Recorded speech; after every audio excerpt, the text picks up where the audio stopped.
బాధలు కదా. ఎవరి ద్వారా వస్తున్నాయి, ఎవరి ద్వారా వస్తలేవు అనేది ప్రతి సంవత్సరం ఏదో ఒక రాష్ట్రంలో ఎన్నికలు ఉంటాయి, దాని మీద రిఫ్లెక్ట్ అవుతాయి.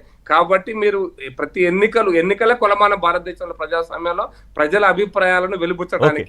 ఇప్పుడు వెనకట్లాగా యుద్ధాలు చేయరు, రోడ్ల మీదకి రారు. బట్ చూద్దాం, కాదు ఇవాళ నిరసన తెలియజేయాలన్నా కూడా అక్కడికి ఖర్చులు అవుతాయి కదా, పెట్రోల్ డీజిల్ కొట్టించుకురావాలి, లేకపోతే వాళ్ళు తినడానికి మళ్ళీ గ్యాస్ వాడుకోవాలి.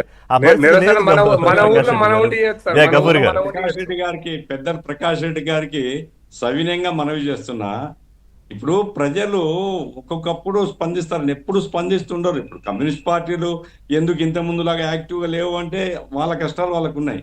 ఇప్పుడు మీరు ఎందుకు కాక్రోచ్ పార్టీ గురించి ఎంత భయపడుతున్నారు?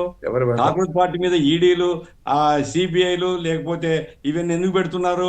ఎందుకు మీరు ట్విట్టర్ లో బ్యాన్ చేసినారు?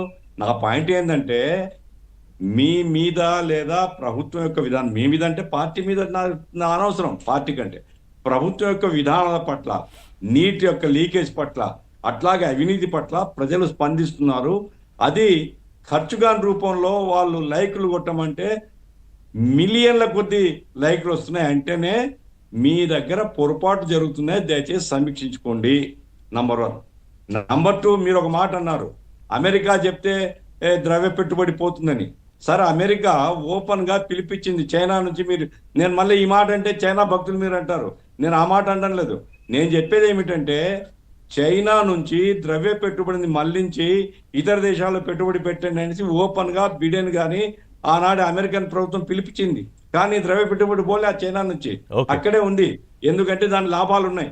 నేను చెప్పేది ఏమిటంటే, ఇక్కడ నుంచి లక్షల కోట్ల రూపాయల విదేశీ పెట్టుబడి కాదు గఫూర్ గారు, అది కాదు, అదే చర్చ మళ్ళీ టైం పట్టేస్తుంది. కానీ మీ అంచనా ఏంటి? ఇంకా కాదు, పెట్రోల్ ధరలు దానికి కారణం నియంత్రణ అన్నారు కదా ప్రకాష్ రెడ్డి గారు.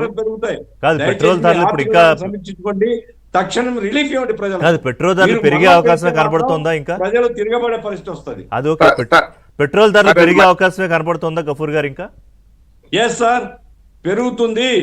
బాధ్యత రహితంగా ఉన్నారు, ఎవరు బాధ్యత తీసుకోవడం లేదు, ప్రజల గురించి ఆలోచించడం లేదు, ఇంకా పెంచుతారు వీళ్ళు. చూద్దాం.